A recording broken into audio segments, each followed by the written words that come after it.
Le ciel du matin au-dessous de l'est de l'Angleterre était doux et palais, ce genre de froid qui semble polir l'air lui-même.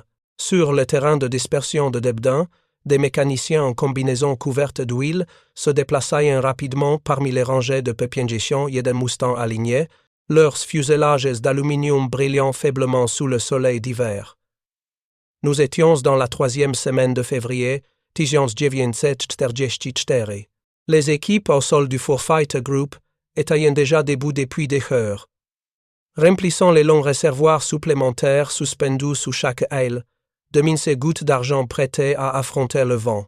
Avant qu'on ne reprenne, dites-nous d'où vous nous regardez, et si cette histoire vous touche, assurez-vous d'être abonné, car démeniez-vous à réserver quelque chose de vraiment spécial. Le lieutenant-colonel Donald Blakesley, vétéran des Eagle Squadron, et déjà une légende parmi les pilotes alliés, se tenait au bord de la piste, étudiant un clipboard. Les ordres qu'il tenait en main étaient sans précédent. Leur mission d'escorte s'étendait au-delà de la Ruhr, de Hanovre, jusqu'à Berlin, plus de 300 km à l'aller, autant au retour. Aucun chasseur américain n'avait jamais tenté une telle chose. Le haut commandement de la Luftwaffe, installé dans les bunkers de béton de Wunstorf et de Rechlin, avait toujours jugé une telle mission impossible. Les mathématiques, pensaient-ils, ne maintiennent pas. Un chasseur, monomoteur, ne pouvait tout simplement pas importer assez de carburant. Pour accompagner les bombardiers depuis les bases anglaises, traverser la mer du Nord, pénétrer au cœur de l'Allemagne, combattre, puis revenir. Tout le système de défense aérienne du Reich reposait sur cette hypothèse. Des ceintures concentriques d'intercepteurs et de batteries de DCA, coordonnées pour frapper les bombardiers précisément au moment où leur escorteur devient faire demi-tour. Cette stratégie avait bien fonctionné en 1943. Les P-47 Thunderbolt et P-38 Lightning ne pouvaient protéger les formations de B-17 et B-24 que jusqu'à la frontière occidentale du Reich. Au-delà, au-dessous des rivières grises et des usines fumantes de l'Allemagne centrale, les bombardiers étaient seuls. Des dizaines tombaient à chaque émission. Les équipages avaient baptisé ces cibles lointaines, au-delà de la ligne de non-retour. Mais en ce matin glacé de février, la confiance de la Luftwaffe allait se fissurer. Les hommes du Fighter Group grimpaient dans leurs Mustangs, chacune propulsée par un moteur Packard Merlin, copié américain du Rolls-Royce britannique, une alliance entre l'ingénierie britannique et la production de masse américaine qui avait transformé un bon avion en armée stratégique. Le nom de code de la mission était Argument, mais l'histoire la retiendra sous celui de Bigwig. Les officiers du renseignement américain et les analystes britanniques étudiant les pertes catastrophiques de la campagne de bombardement diurne. Fin 1943, certains groupes de bombardiers revenaient en Angleterre avec moins de la moitié de leur effectif.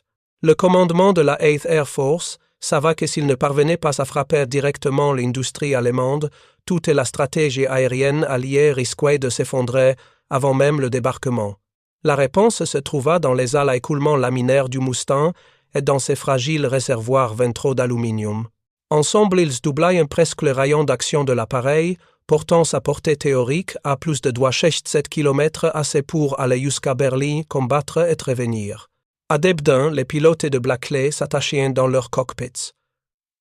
Leurs masques à oxygène pendaient encore tandis qu'ils passaient en revue les checklists. Température du liquide de refroidissement. Un à un, les moteurs Merlin toussèrent, crachèrent un peu de fumée, puis rougirent soudain, avec ce son métallique et fluide que les mécaniciens appelaient le chant du Merlin.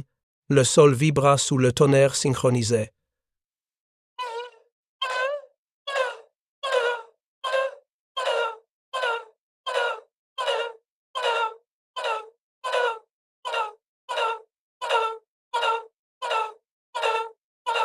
Les opérateurs radars de la Jagd Division doivent observer les formations alliées se regrouper.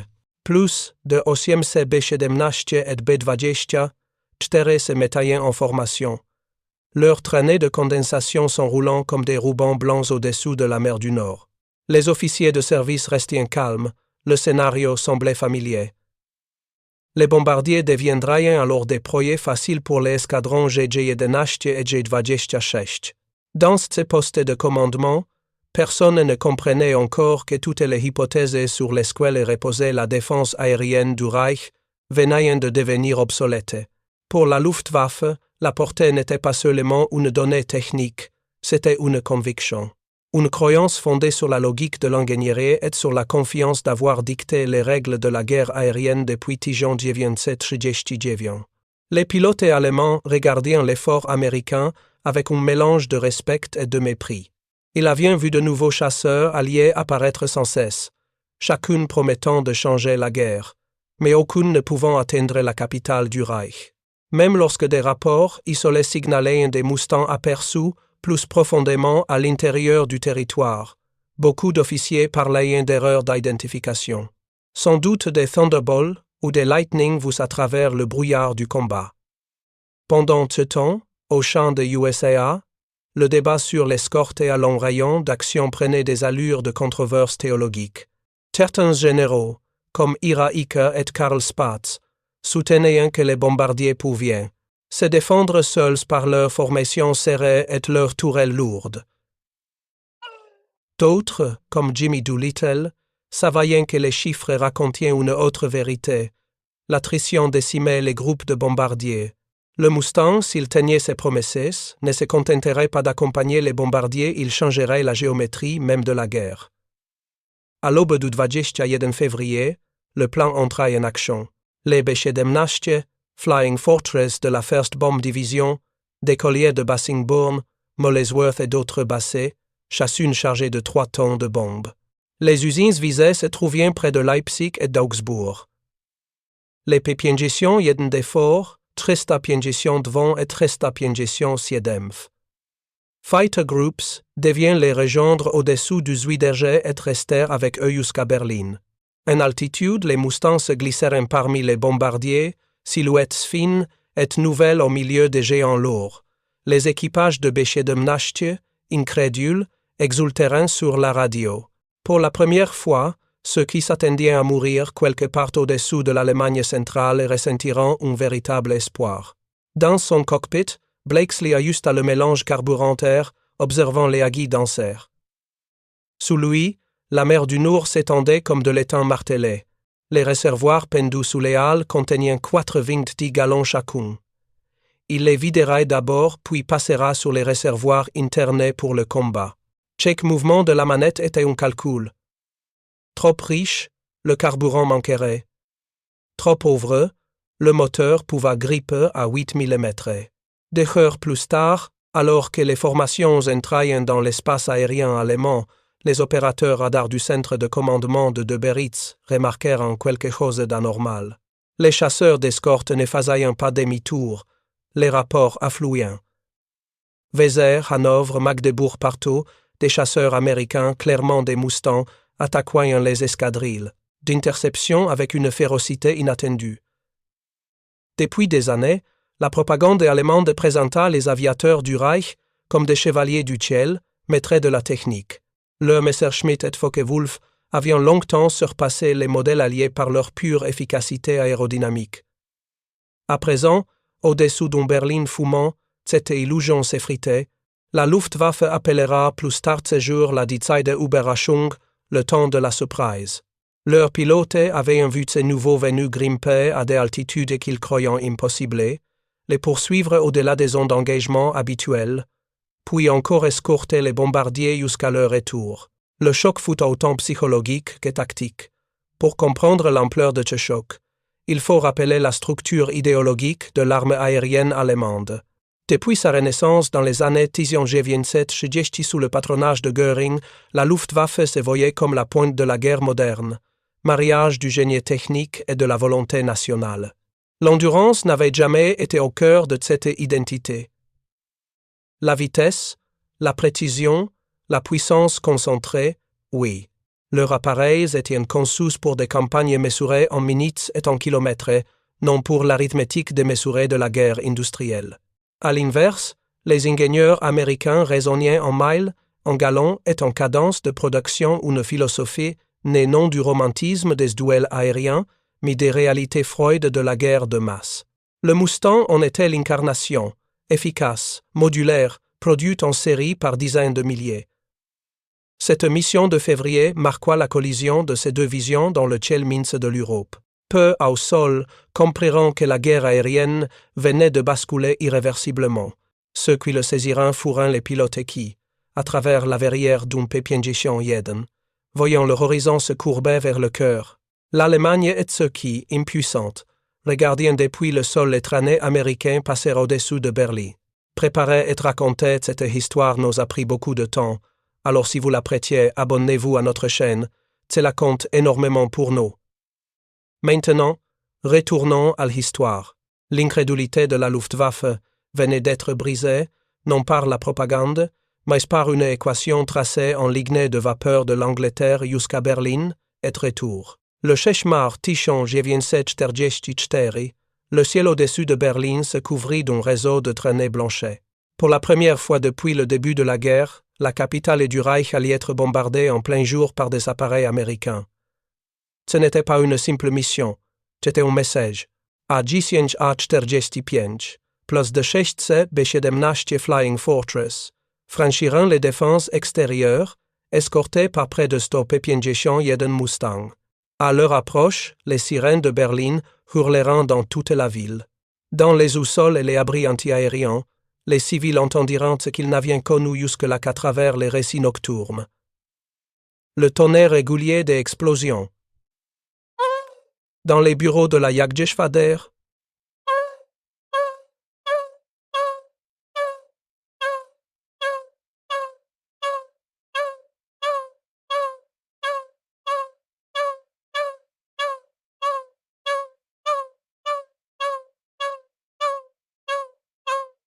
les uns après les autres des formations ennemies en approche depuis le nord-ouest, altitude 25 pieds.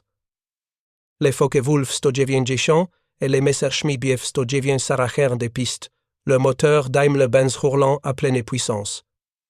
Mais quelque chose n'allait pas.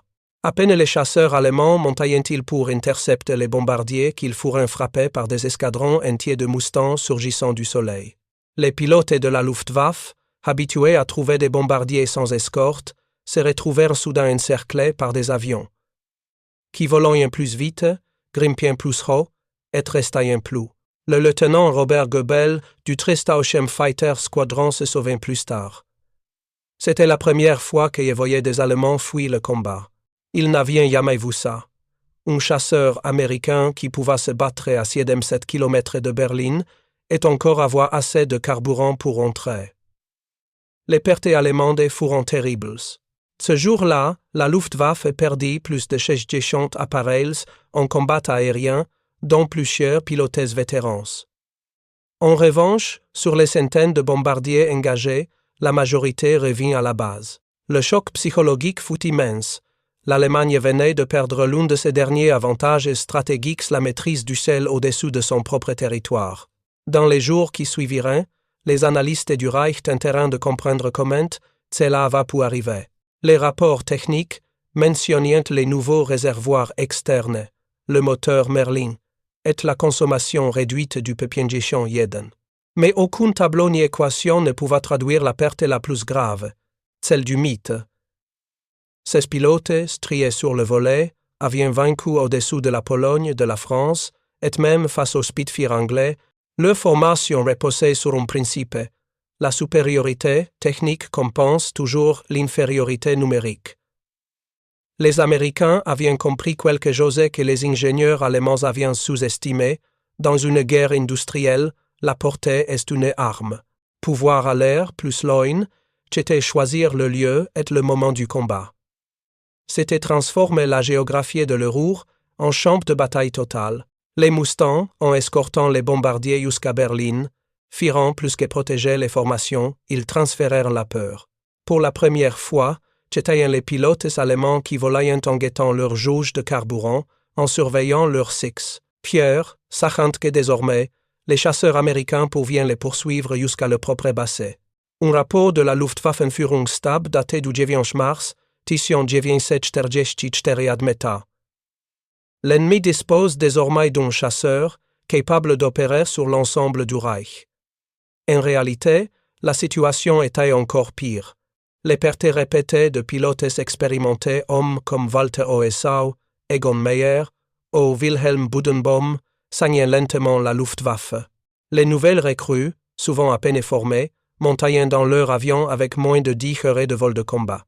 En face, les Américains produisaient des Mustangs à la chaîne, plus de 15 exemplaires sortant des usines nord-américaines. À la fin du printemps 1944, les escadrilles de P-50 jeden patrouillaient au-dessous de l'Allemagne avec une aisance déconcertante. Leurs pilotes abattaient les chasseurs ennemis, avant même que les bombardiers ne soient menacés. C'est durant cette période qu'apparut une nouvelle expression dans les rapports américains. Fighter sweeps, des balayages d'outils avant l'arrivée des formations de bombardiers. Les pilotes de Mustang n'étaient plus seulement des gardiens, ils étaient devenus des chasseurs de chasseurs. Chaque émission affaiblissa un peu plus la Luftwaffe. Les usines allemandes bombardaient jour après jour perdant leur capacité à produire des avions, du carburant synthétique, des pièces détachées, et sans carburant, sans moteur, même les pilotes survivants ne pouvaient plus voler. Le 7 avril 1944, le général Adolphe Galland, à los inspecteurs des chasseurs de la Luftwaffe, écrivit une note à Göring. La guerre aérienne est perdue au-dessous de l'Allemagne. Les chasseurs ennemis sont désormais supérieurs en nombre, en rayon d'action et en production. C'était l'aveu d'une réalité que personne au sommet du Reich n'osait encore dire tout haut. Le jour où les Mustangs avaient franchi le ciel de Berlin, la Luftwaffe avait cessé d'être une force dominante. Pour les pilotes américains, ce triomphe avait un goût amer. Beaucoup ne reviendront jamais, mais dans leurs carnets de mission, une phrase revenait souvent. « We made it all the way to Berlin and back. » Nous sommes allés jusqu'à Berlin et revenus. Ces mots, simples et sobrés, résumaient l'un des tournants les plus décisifs de la Seconde Guerre mondiale. L'arrogance de la Luftwaffe, forgée dans des années de domination, s'était brisée sous le rougissement d'un moteur Merlin et sous l'ombre d'allées argentées capables de parcourir 250 km sans faiblir. À l'été 1944, le mystère de l'invincibilité aérienne allemande s'effondra comme les ruines de ses propres villes.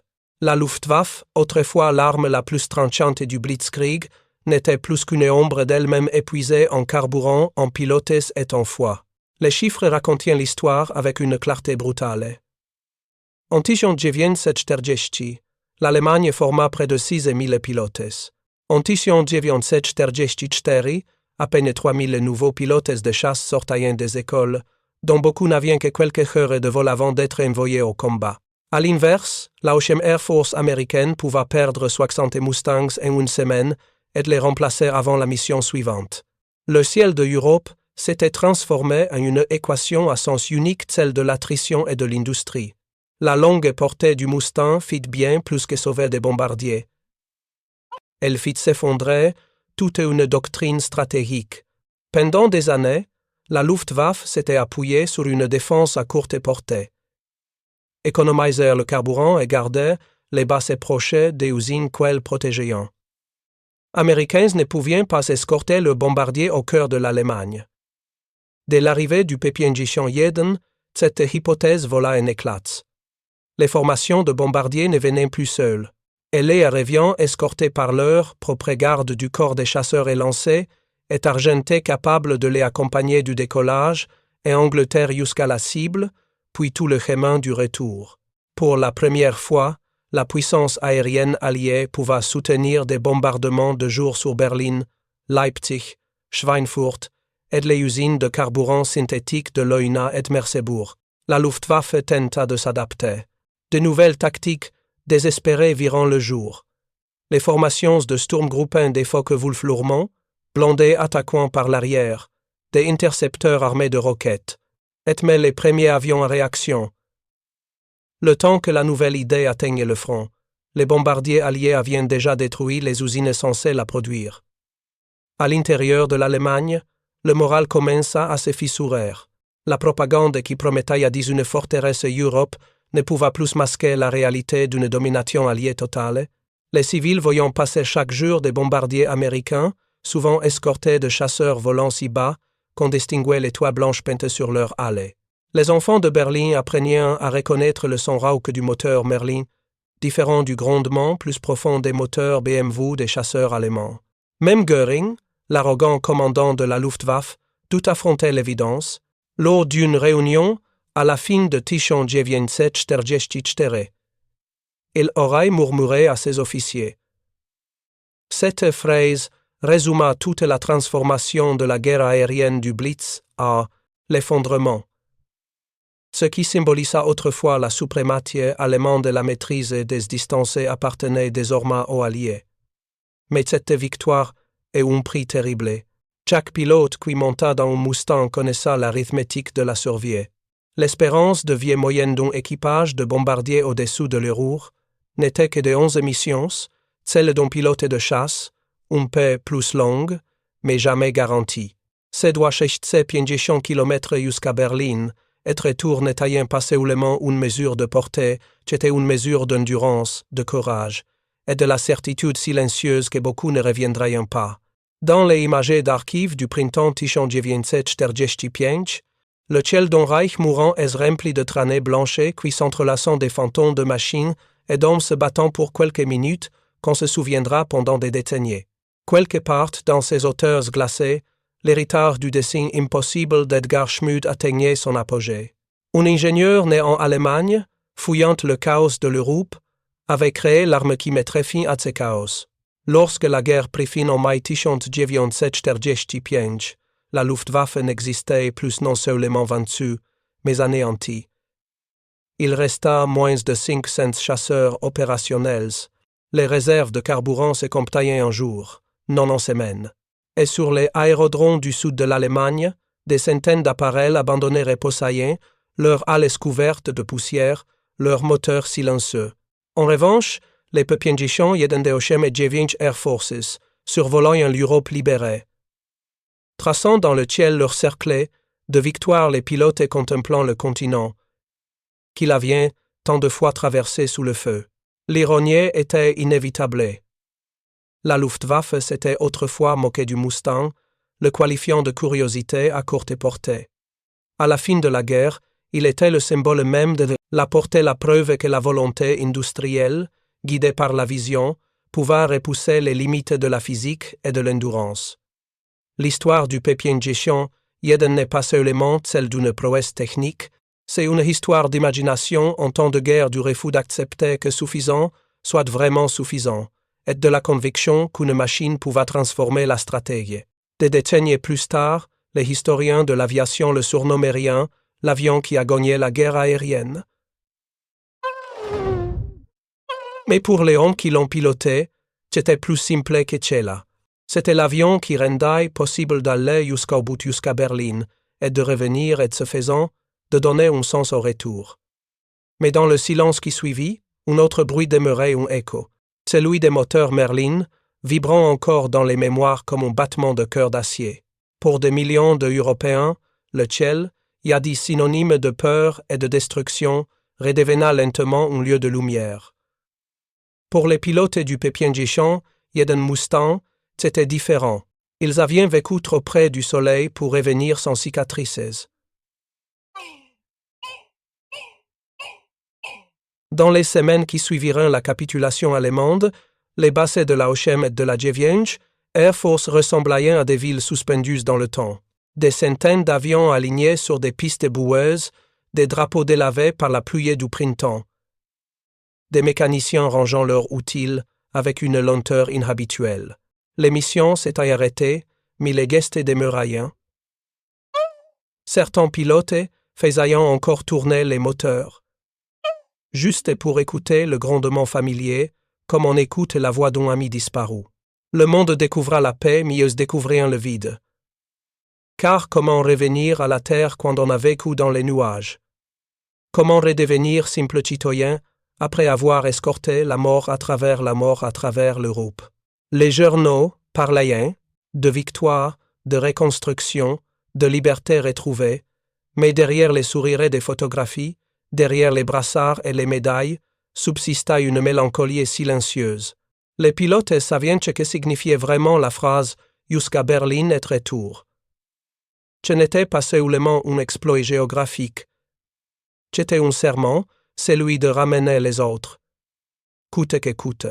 Chaque Mustang portait un nom peint sur son fuselage Marie, Sweet Lorraine, Old Crow, The Hun Hunter.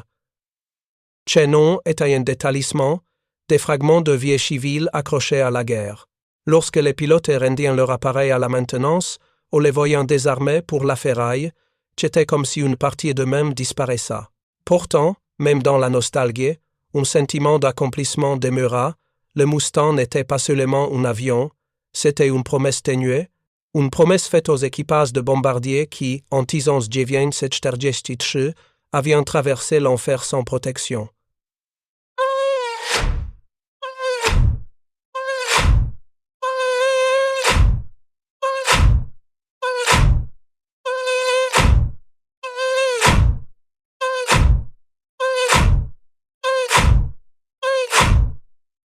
Et cette promesse avait été honorée. Au-dessous de Berlin, les traînées blanches de 1945 ne racontaient pas une victoire technique, elles racontaient une transformation humaine.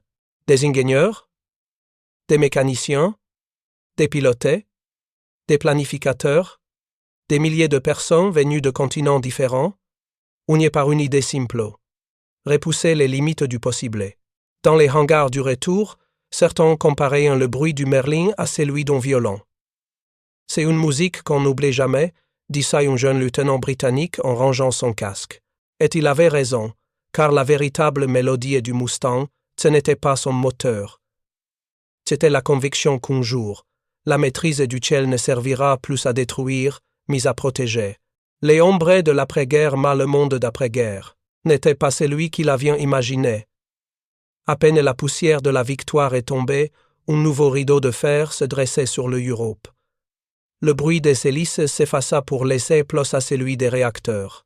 La technologie évoluait plus vite que les souvenirs. Le P-51 Jeden, héros du ciel, devint peu à peu un vestige d'une ère révolue. Les nouveaux chasseurs à réaction l'évocation chez Sabre, les MiG-15 symbolisaient un autre monde, celui de la vitesse supersonique, des missiles et de la guerre froide. Et pourtant, dans de nombreux pays, le Mustang continua de voler. En Corée, en Amérique du Sud, en Afrique, il servit encore fidèle, infatigable, noble dans sa vieillesse mécanique. Certains furent vendus à des civils passionnés, restaurés, repeints, ramenés à la vie pour des spectacles aériens. Et chaque fois qu'un Merlin rougissa à nouveau dans le ciel, des têtes s'élevaient, des souvenirs revenaient. Un ancien pilote américain, interrogé dans les années 1970, résuma ainsi ce sentiment. Quand j'entends ces moteurs, je vins à nouveau. Pas parce que je me souviens de la guerre, mais parce que je me souviens de ce que c'était que de croire que nous pouvions changer le monde. Cette phrase contenait tout le paradoxe du P-51 Jeden, né pour la guerre, immortalisé par la paix. Elle se poursuivit dans les laboratoires, dans les salles de cours, dans les rêves des ingénieurs qui allaient créer la génération suivante d'avions. Leçon essentielle, la victoire ne vient pas seulement de la force brute, mais de la compréhension du besoin. Quand les ingénieurs de nord-américains reçurent la demande britannique en 1940, ils n'avaient que 120 jours pour concevoir un avion nouveau. 120 jours. Ce qui semblait impossible devant les jeunes. Le secret du Mustang n'était pas seulement son moteur, son aérodynamisme, c'était l'audace. L'audace de croire qu'on pouvait créer quelque chose de meilleur, même au cœur du chaos. Et cette audace traverse les décennies. Des ingénieurs de l'aéronautique aux pionniers de l'espace, tous évoquaient le P-50 Jeden comme un symbole de courage technique. Quand Chuck Yeager franchit le mur du son en 1947, c'est dans un appareil né de la même lignée d'innovation. Quand les pilotes d'essai américains survolant le désert californien, certains peignaient encore sur leurs avions de test une petite silhouette de Mustang comme un hommage discret à leurs années.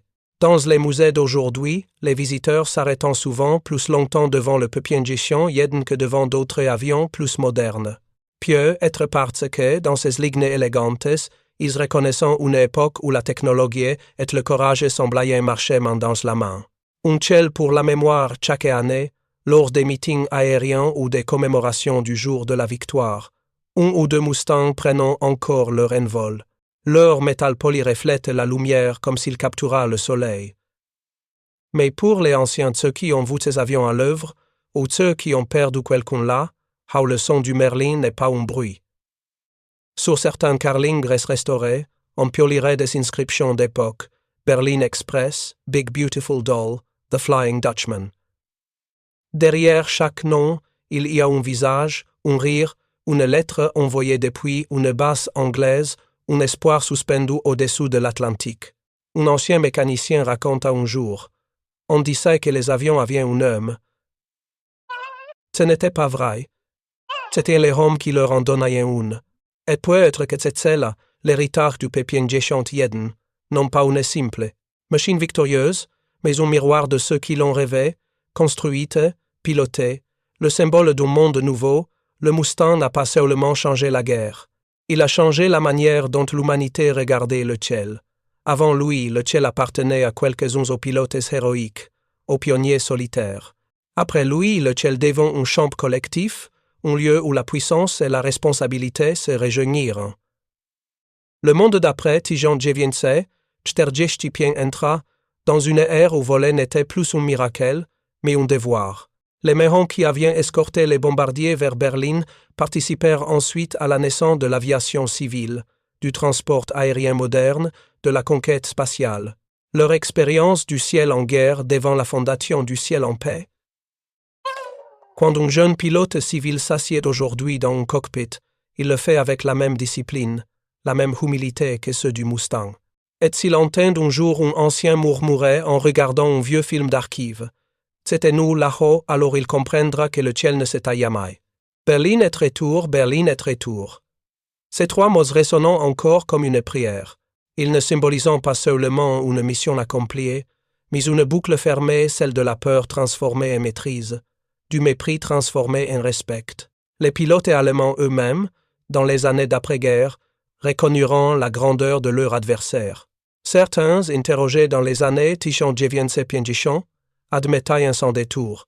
Le Mustang était l'avion que nous aurions voulu avoir. Ironie suprême de l'histoire, un appareil né de la collaboration entre un ingénieur allemand et une industrie américaine avait contribué à libérer l'Europe de la tyrannie. Dans cette contradiction se cache toute la complexité du sexo-siècle, celle d'un monde où la technique peut servir le pire ou révéler le meilleur. Soir d'été, des années après la guerre, un ancien pilote, devenu vieux homme, fut invité à survoler une cérémonie commémorative dans un Mustang restauré. Le soleil se couchait sur la campagne anglaise, dorant les champs et les rivières. Il monta à bord lentement, toucha le métal froid du fuselage, ferma les yeux. Quand le moteur démarra, le rugissement du Merlin remplit l'air. Le vieil homme sourit. Toujours le même son, murmura-t-il. L'avion prit de la vitesse, la piste disparut, et en quelques secondes il retrouva le ciel de sa jeunesse. Pendant quelques instants, le temps cessa d'exister. Il ne voyait plus l'âge, ni les années passées seulement les nuages, la lumière et le souvenir de ceux qui ne rentreraient jamais. Là-haut, il fit un dernier passage, bas et lent, au-dessous du monument dédié aux pilotes tombés. Puis il monta vers le soleil, traçant une spirale blanche dans le ciel. Une seule. Comme un adieu, lorsque le moteur se tut à nouveau, le silence fut total. Mais dans ce silence, il n'y avait ni vide ni oubli, seulement la certitude que certaines histoires ne s'éteignent jamais. Le Mustang avait volé une dernière fois non pas pour la guerre, mais pour la mémoire. Et tant qu'un seul moteur Merlin rugira quelque part sur cette terre. Le ciel se souviendra toujours de ces jours où la Luftwaffe se moqua, jusqu'à ce que les Mustangs escortant les bombardiers 250 km vers Berlin et retour. La fin de la guerre n'apporta pas immédiatement la paix intérieure. Pour les hommes qui avaient volé au-dessous de l'Europe enflammée, le silence du ciel paraissait presque insupportable. Les moteurs Merlin, autrefois rougissant au-dessus des nuages de Berlin, se turent un matin de mai. Les pilotes quittèrent leur avion comme on quitte un être vivant qui a partagé le danger, la peur et la gloire. sur les aérodromes de la Ochem Air Force. Les Mustangs alignés, brillant sous un soleil neuf, immobiles, couvertes de poussière et de marquaises de campagne. Les noms peints sur leur carling, Big Beautiful Doll, Old Crow, Glamorous Glentree semblaient soudain appartenir à une autre époque. Pourtant, chacune de ces avions racontait une histoire. Derrière chaque nom figurait un équipage, un mécanicien, un peintre, un pilote qui, quelque part entre l'Angleterre et l'Allemagne, avait fait face à sa propre limite.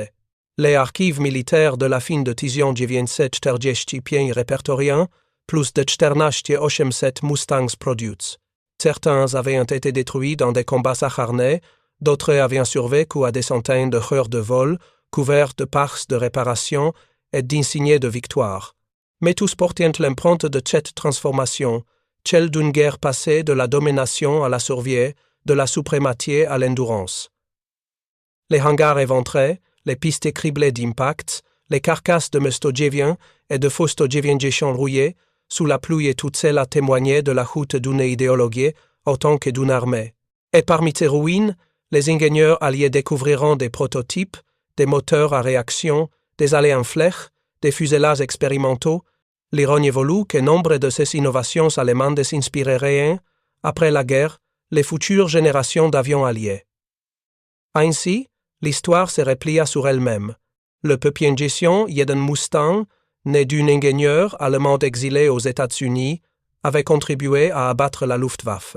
Et à son tour, la technologie allemande, capturée à Peenemünde et à Rechlin, allait nourrir l'aviation américaine de l'après-guerre. Les ingénieurs de North American Aviation observèrent attentivement les ailes inflées des Messerschmitt 262, leurs compresseurs centrifuges, leurs métaux réfractaires.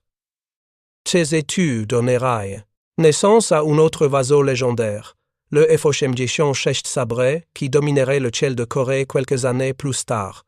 Mais avant que la guerre froide ne s'impose, il fallait comprendre ce que la guerre chaude avait vraiment enseigné. Les historiens militaires américains se penchèrent sur les journaux de mission. Ils constatèrent qu'entre 1944 et 1945, le taux de perte des bombardiers B-17 escortés par des P-51 de plus de 70%. Le million ne revenait pas, 231 désormais. Le Mustang avait non seulement prolongé la portée des bombardiers, mais il avait aussi changé leur psychologie. Les équipages racontaient qu'au moment où les P-51 rejoignaient la formation, à mi-chemin du trajet, les tensions s'allégeaient, les mains cessaient de trembler, les prières se faisaient plus calmes. La silhouette élancée du Mustang, et le fin fuselage argenté, devint un symbole de survie. Les Army Air Forces comprit vite que le concept de escorte totale serait désormais la norme. Toute opération stratégique devra désormais reposer sur un équilibre entre puissance de frappe et endurance, entre feu et protection. Ce principe ne s'appliquait pas seulement à l'aviation. Il annonçait déjà la logique de la guerre moderne. Celle où la logistique est la portée décidante du destin des nations. Les anciens pilotes de la Luftwaffe, pour leur part, vécurent l'après-guerre dans un mélange d'amertume et d'admiration. Certains, interrogés des décennies plus tard, avouaient que le P-51 n'avait été pour eux le signe d'une fatalité. Le commandant Johannes Steinhoff dira « Quand les Américains pourront rester avec leurs bombardiers jusqu'à Berlin, nous avons compris que c'était la fin. » D'autres, comme Adolphe Galland, reconnurent la supériorité industrielle américaine plus que la supériorité tactique. Ce n'est pas que nos pilotes étaient moins bons. Nous n'avions plus le carburant, plus le ciel, plus le temps. Ce constat, tragique mais lucide, traduisait une vérité universelle. La guerre moderne ne se gagne plus par la bravoure seule, mais par la continuité des moyens. Et dans cette équation, le Mustang avait incarné la synthèse parfaite entre performance, fiabilité et vision stratégique. L'après-guerre transforma les bases aériennes d'Angleterre en champs silencieux. À Debden, à Duxford, à Bottichem, les pistes fourraient rendues à l'herbe.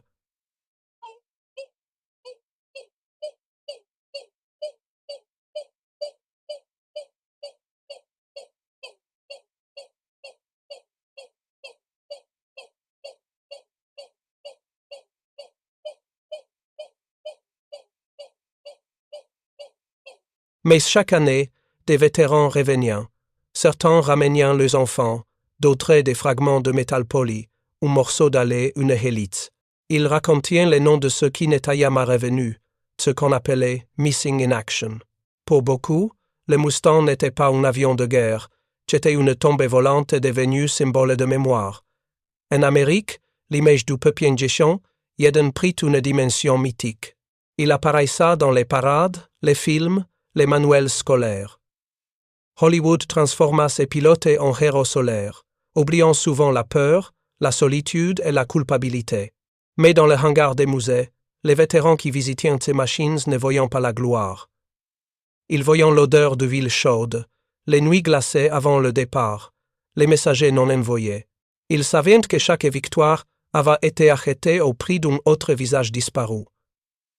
Dans les années 50, la guerre de Corée confirma la transition. Le jet avait remplacé le piston. Pourtant, dans les premières semaines du conflit, les Mustangs furent rappelés au service. Cette fois, ils volaient en bas, en appui au sol, contre des colonnes de blindés nord-coréens. Leurs moteurs, révisés et vieillissants, rougissaient encore avec la même fureur qu'au-dessus de l'Europe. C'était comme si l'histoire refusait de les laisser reposer. Le Peupian-Gichon Jeden, redevenu simple, utile, rappelait au monde que la guerre, même technologiquement nouvelle, resta fondamentalement la même un combattant dans le ciel, entre la peur et la précision, puis vint l'ère atomique. Le ciel se peupla de bombardiers intercontinentaux, d'avions supersoniques, de fusées balistiques. Mais quelque chose s'était perdu dans cette accélération. Le pilote, autrefois maître de sa machine, devenait un opérateur dans son système. Les ingénieurs humains regrettaient parfois l'époque du Mustang, celle où chaque courbe d'âle, chaque bruit d'hélice, raconta une histoire humaine. Le Peupian-Gichon Jeden appartenait à une époque où l'homme et la machine partageaient encore la même fragilité. L'Europe, reconstruite sur ses ruines, conserva des tracés invisibles de séquelles de guerre. Dans les campagnes françaises, on retrouve encore parfois un morceau de fuselage, un douillet, un éclat de verrière, les passants qui les découvrant les déposant dans les petits musées locaux, accompagnés d'une étiquette. Resté d'un Peupian-Gichon jeden abat tous les 1944. Ce sont de minuscules reliques, mais elles témoignant de la mémoire souterraine de cette guerre, du ciel un patrimoine fait d'aluminium et de silence. Edgar Schmood, l'ingénieur à l'origine du Mustang, ne chercha jamais la gloire. Il continua à travailler pour North American Aviation, puis pour Rockwell. Il vit naître le Peupian-Gichon Sabre, le Super Sabre, et suivit de loin la course à l'espace. Interrogé peu avant sa mort, en 1985, il déclara simplement « Le Mustang n'a pas gagné la guerre, mais il a permis à beaucoup d'hommes de rentrer chez eux. » Cette phrase discrète et émouvante résume mieux que toutes les statistiques la véritable portée de son invention.